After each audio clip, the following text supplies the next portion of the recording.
Hey there, this is Dave from the Authors Reserve, and today we're going to be doing an unboxing and a writing test of a new type of paper. This is a notebook from Japan, and I don't know if it's magic or alien technology, but the manufacturers, information architects, claim that it has rules or lines across it to guide your writing that fade into the background or disappear as you're writing.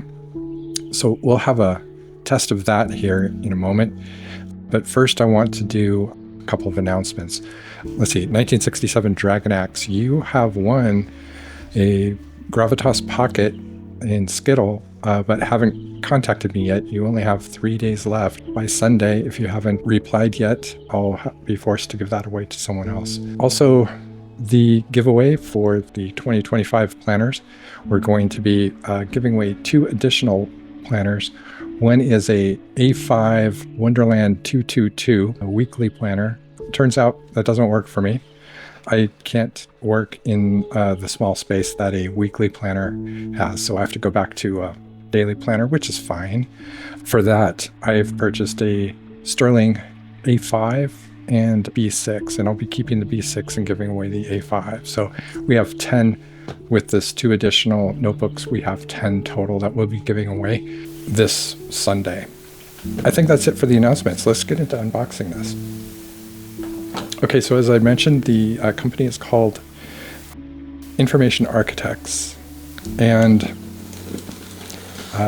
just to let you know, this is sort of an early version of this.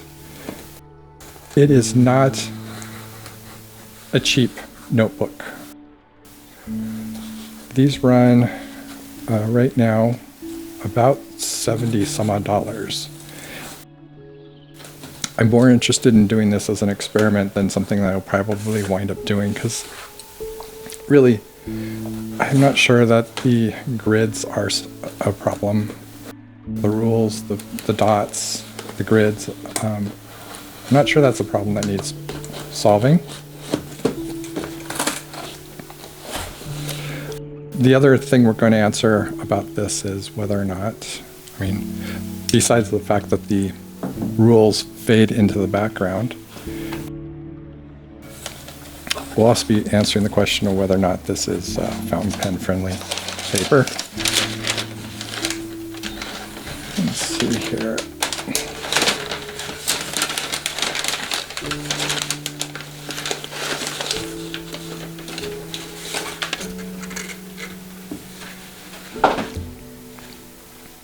Notebook for writers. So you probably can't even make that out. So you can just barely make out the notebook for writers. This is really sort of a elaborate box for a notebook. Oh, also I wanted to show in the back here. There's some Japanese here. It says, watermark lines guide your pen as your words come into focus. The lines fade into the background. IA notebook crafted for writers.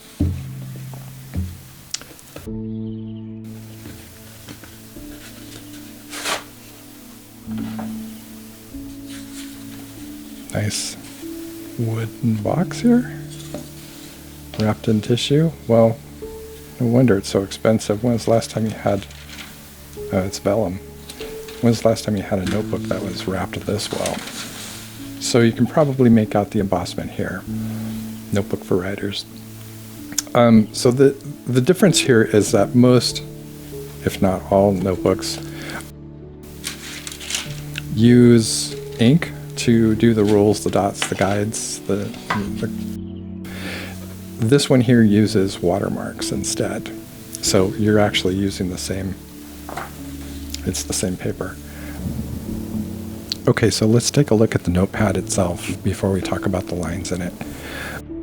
The packaging, as you can tell, is just outstanding. It's way beyond anything that I've ever seen as far as notebooks are concerned. Right down to the printing in the box. The vellum, just a really great presentation. I would be embarrassed to have this much packaging if I was going to be reusing these for periods of time. As they claim here, it's a notebook for writers. Writers tend to go through a lot of notebooks, and I don't know that $70 a pop is going to do it. However, I want to just also mention that after I ordered this on Monday or Tuesday, and it arrived on Thursday from Japan to Colorado. That's just outstanding. So obviously part of the expense, it wound up being $100, including shipping, is for express delivery, making sure that you get this. I guess they know that most Americans, maybe North Americans, are all about instant gratification and make sure that it got here on time. The packaging is wonderful. The notebook is amazing. There's no two ways around that. This is just really a great looking and feeling notebook. The cover, well, first of all, it has this outside wrapper. It looks like it's embossed, but this is a little bit different. It's almost engraved. It doesn't go quite all the way through. There's like one layer here. There might be like some sort of a plasticky layer on the inside. I'm not sure, but it doesn't go all the way through. Otherwise, you would have like the little spot inside of an O wouldn't show here. I'm not sure exactly how they did that. Maybe there's some sort of a chemical they apply to make the last layer of paper thin. I don't know. But it's very effective. It's amazing marketing here.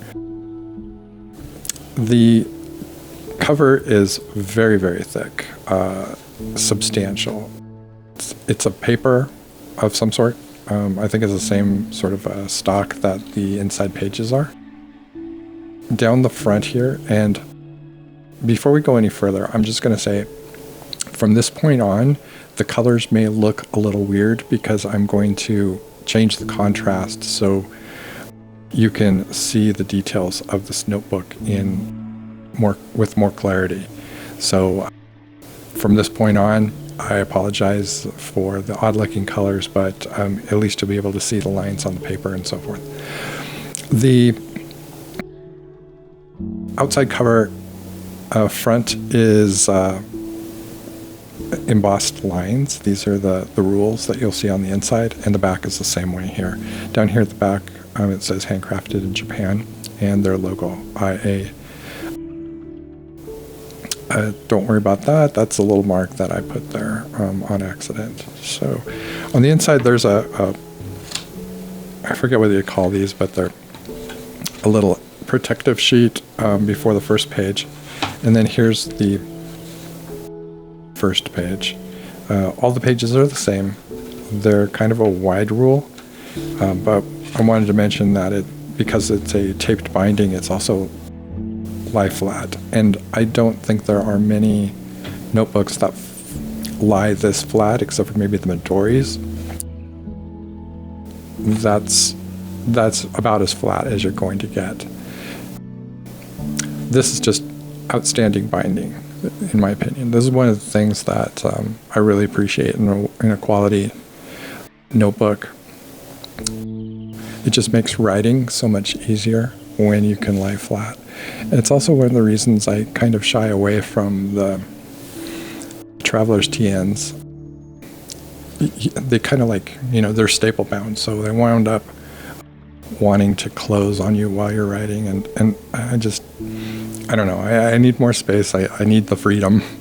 Some people that works fine for, and that's great. The alternative there, or the trade-off, is that with the Traveler TNs, you have almost infinite flexibility on your layouts and what type of notebooks you collect together, whereas this is going to be kind of a single-purpose type of a thing here.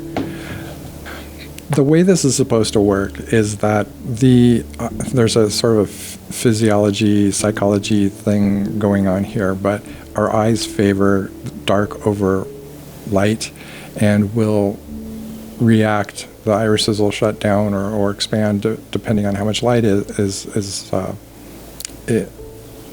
available, and also what we're concentrating on. And since we're concentrating on the lines of the letters, the iris will expand to let in more light and increase the contrast so we can see the lines better. We can see the characters better. And once it does that, that means that the background of the paper and the watermarks of the lines sort of become less contrasty and disappear. Unfortunately, at this point, I can't even see these lines here in this light. So the next thing I want to do is test the fountain pen friendliness of this. So we're going to just do a quick write example. I'm going to move the mic here a little bit. Sorry about the noise. Okay.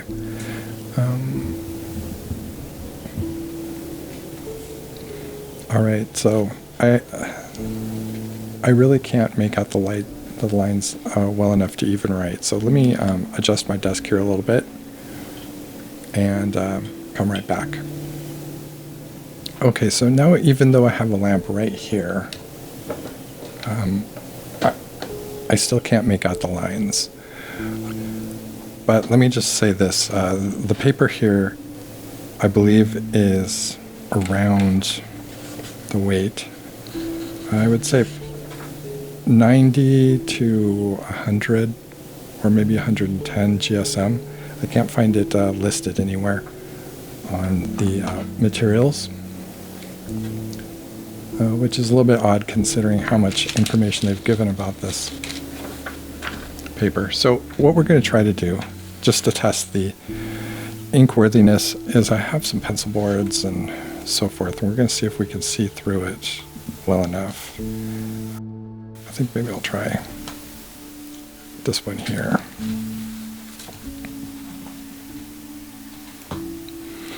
All right. First of all, let's get, okay, we can see through it, so a pencil board would work. All right, now let's give it a ink test.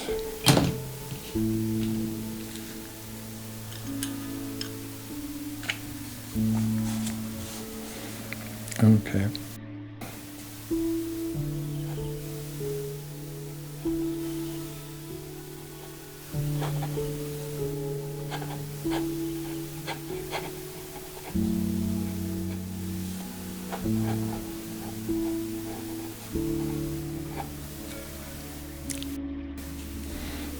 This really feels good, I gotta say.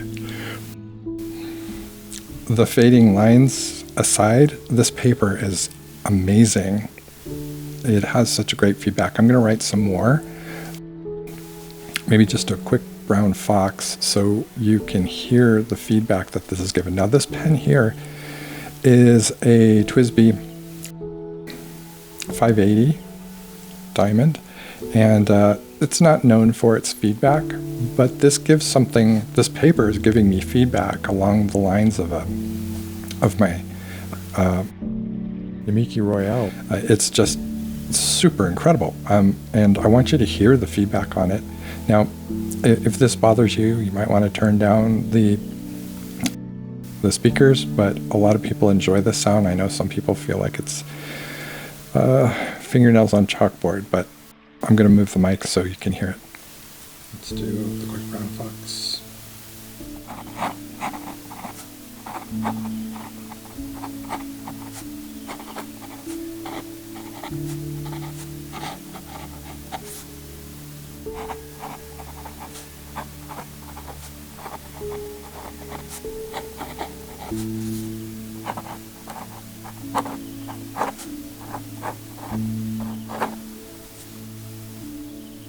Okay, so hopefully you heard that feedback. That's both audible and haptic, so I can feel it as well as hear it.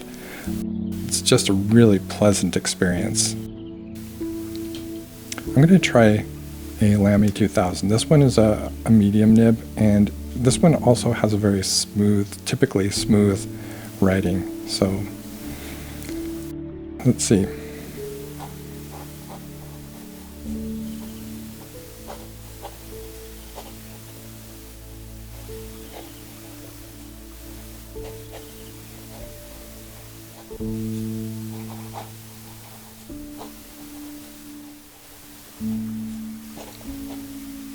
Whoops. Forgot a word.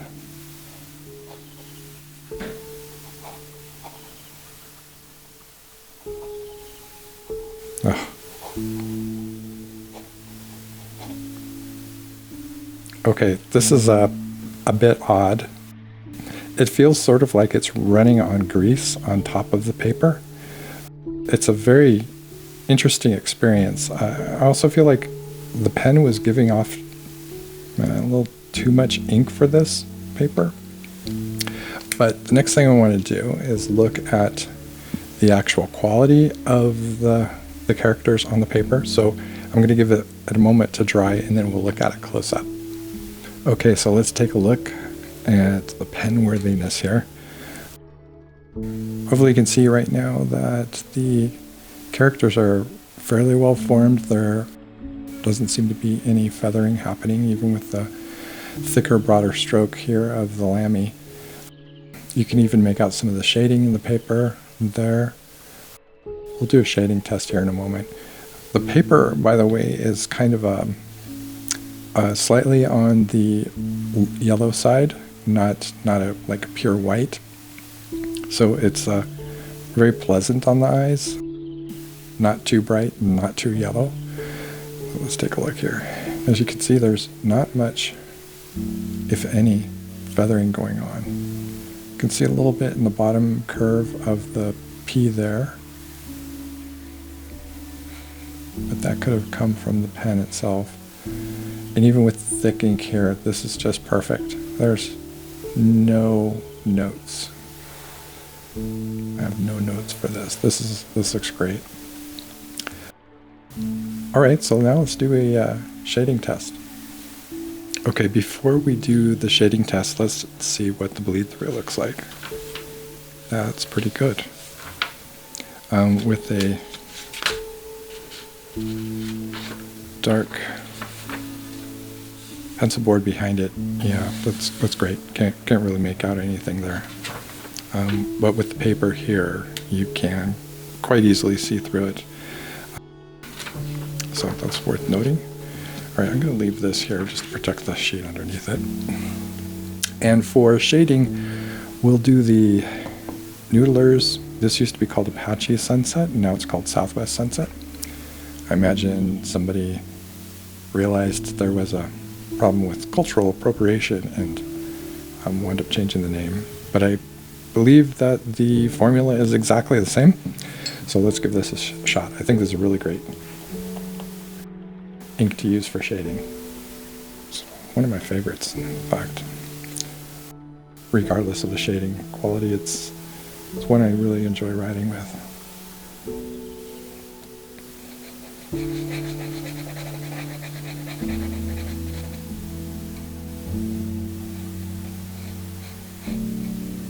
And that's interesting. So now you can see the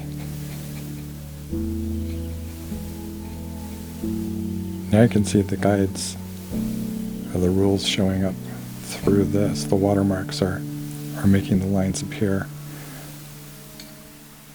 I'm going to just force in a little bit of shading here. Bring in the brush.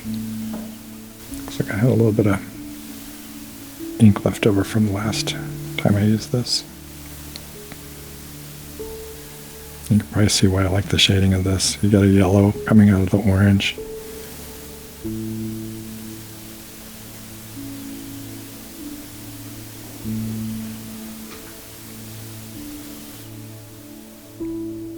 While that's drying, I think we're going to try a couple more tests on here.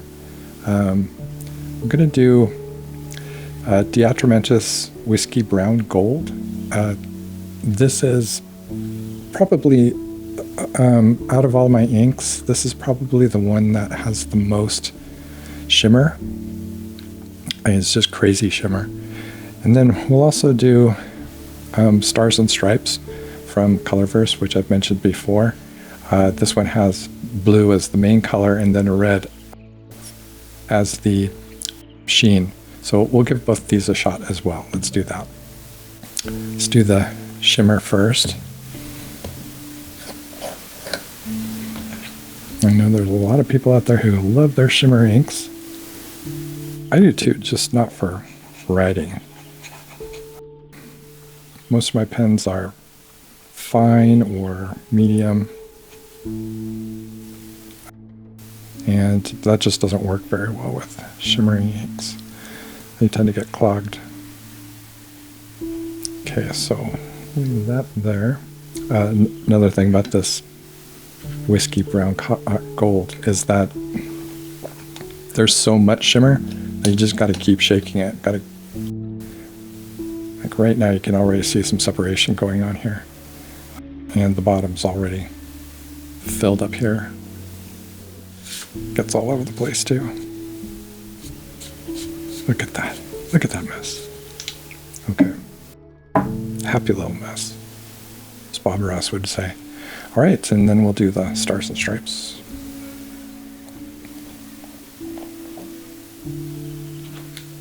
Another one of my favorite inks from this year, the top 3. I might do another top 3 in different colors, like somebody mentioned green. I just recently started getting into greens myself, so I have some new ones of that.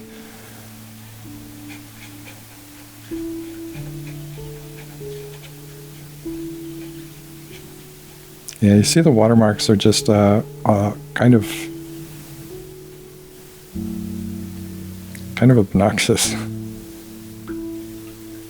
Ooh, speaking of greens, the whiskey brown and stars and stripes made a delicious looking color there. It looks like a lime jello. Okay, that might be the first time anybody ever called lime jello delicious. All right, so let's let these dry and we'll come back. All right, so let's have a look. These are all dried now. First of all, let's take a look at the bleed through. It's pretty bad, especially where the rules are. Those watermarks just allow the ink to bleed straight through. Not so much on the stars and stripes, however. This shading doesn't look quite right to me. The shimmer here in the whiskey brown gold is really quite pronounced, and I can show you that in a close-up here in a moment. And as far as the sheen goes, it's completely gone. There is none. And I'll compare it with the swatches that I have for these inks. So let's take a look close up. All right, so here is the shading. Can't really see, I mean, there's definitely shading going on. It's just that it doesn't seem to be very smooth transition. And here is what it looks like on my swatch. And over here is the stars and stripes. And I don't see any sheen appearing at all. It just looks like a blue ink. It's a nice blue ink, but there's no red appearing in it at all. Here's what it looks like with the swatch. You can definitely make out the red sheen on top of the blue ink. And let's take a look at the shimmer. The shimmer, like I said, is quite pronounced. It does a good job of sitting there on the top of the paper, even more so than what you see here on my swatch. Okay, so that's it for this paper here. My conclusions are that it's a wonderful paper to write with. However, I'm not so enamored with the watermarks. I would rather them not have any watermarks and just have a blank notebook and use pencil boards to be able to write through. So, oh, that's the back cover. Because that's definitely readable for me, and I could work with this a lot easier than I can with the lines. I guess the other comment is that besides it being a wonderful notebook, it's a very expensive notebook, and I can't see myself afford, you know, I go through a lot of notebooks, and at $100 a pop, I just can't afford that. Now, once these make it to your local stationery store, the prices might come down because they can, you know, do slower bulk shipping, and possibly also get these on sale from time to time. I still can't imagine it being less than like half the price that I paid for this, so $50. It's quite possible that it could be. And if they reduce the amount of packaging on it, that might bring down the price as well. Obviously, this is a very exclusive item, something that you would want to give away as a gift or something like that.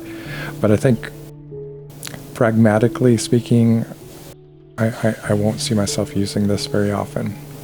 I'd rather just go with Midori and deal with the eggy yellow paper.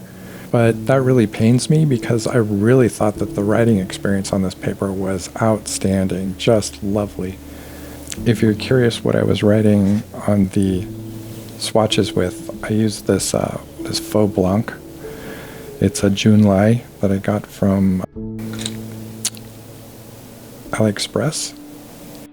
It's a 14 karat gold nib, not a plate. This is actually solid 14 karat gold. So this might be a knockoff of a Mont Blanc, but has all of the pluses and none of the downsides for $200 instead of $1,300. But we'll get into my Mont Blanc issues later. I really should probably see somebody about that. At any rate, I appreciate you watching so far. Let's do a giveaway. Okay, so before we talk about this new giveaway, let's talk about the ones that are already in flight. These are all going to be announced this Sunday on the 15th at midnight. All the winners will be tagged in the comments section, and we have 3 giveaways going on right now. One is for some 2025 planners. There are 10 of them, as I mentioned at the beginning. We have Stationery, we have the Hibino, we have a couple of Hobonichis that we're giving away. Let's see, that's this one here, the Hobonichi Touch-Up Cousin. We have a Wonderland 222. This is B6. We also have a A5, and then we also have the A5 Sterling. So those are all going to be given away. Make sure that you're subscribed and have put the keyword for that video in the comment section. We also have a giveaway for an apricot colored Kaweco Sport, which is freshly minted out of the box here. So this really beautiful color. That one also. Subscribe, like the video, and put the keyword for that video in the comment section. And then the other one we have going right now is the one for the Lamy All-Star. Oh, I guess we actually have more videos. We have this Lamy All-Star for this, not this video, but another one. This is blue, and it is a medium nib. Like that video, and put the keyword for that video in the comment section. And then we have the Lamy LX in Marin. I thought this was maroon, and so it's not the color I wanted. There is no maroon, unfortunately, so this one is also a medium. Both the All-Star and this LX are aluminum. And so if you want to be entered in that video or that contest, watch the video, put the magic keyword in the comment section, and you're good to go. For this video, we're going to give away, Merry Christmas, a narwhal. This is the Nahvalur Schuylkill, and the finish here is called Dragonette Sapphire, I believe. Is that right? Yes, Dragonette Sapphire. And this is a fine. Look at that. That's crazy. If you Google pictures for what a dragonette looks like, that's a type of fish. It really does look like this body here.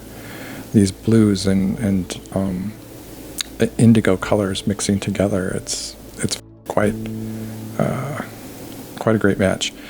rose gold trim, and I have an upcoming review for this pen also. I accidentally purchased 2 of these. I had 2 in my shopping cart, only meant to buy 1, and went through checkout, and I was like, why was that so expensive? Let me go take a look, and sure enough, I had put it in my cart twice. So the keyword for this video that you want to put into the comments section with a comment is, we'll go with lime. How's that? Lime. L-I-M-E. We'll make this date, the selection for this date, the 20th. So it'll be a week from today. Thanks so much for watching. I hope you enjoyed this video. Please like it, subscribe, and keep writing.